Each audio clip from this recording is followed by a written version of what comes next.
ఒక్క రోజు ఎక్స్పాన్షన్ రోడ్డుకు 4267 కోట్లు ఒక్కదానికి శాంక్షన్ అయింది. ఇంకో దానికి 1460 కోట్లు శాంక్షన్ అయినటువంటి పరిస్థితి ఉంది. 303 కోట్లు ఇవాళ కంటోన్మెంట్ బోర్డుకు రాష్ట్ర ప్రభుత్వం ఇచ్చినటువంటి పరిస్థితి ఉంది.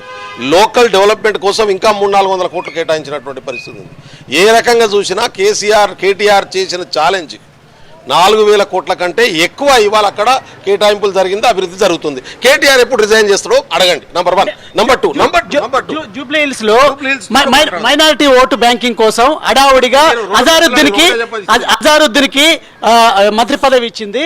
సో ఈ నేపథ్యంలో కూడా మైనారిటీ మొత్తం బీఆర్ఎస్ కే ఉన్నారని చెప్పేసి కేటీఆర్ అంటున్నాడు. నేనేమంటున్నానంటే కేటీఆర్ గారి అడిగిన ప్రతి ప్రశ్నకు ఒక 30 సెకండ్స్ ఇవ్వండి. మీ పెద్దలను కూడా అడుగుతున్నాను నేను. 30 సెకండ్స్ అంతకంటే ఎక్కువ లేదు.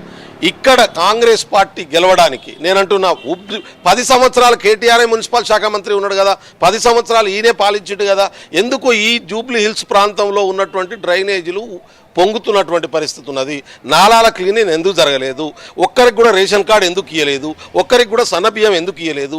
ఒక్కరికి కూడా ఒక ఇల్లు ఎందుకు ఇవ్వలేదు? జూబ్లీ హిల్స్ నియోజకవర్గంలో వాళ్ళు చేయలేకపోయారు. మేము చేస్తున్నటువంటి పరిస్థితి ఉంది. మేము జూబ్లీ హిల్స్ ఉప ఎన్నికల కోసం చేయట్లేదు. ఇది కాంగ్రెస్ పార్టీ విధానమే ప్రజల అభివృద్ధి. ప్రజలే దేవుళ్ళని భావిస్తాం.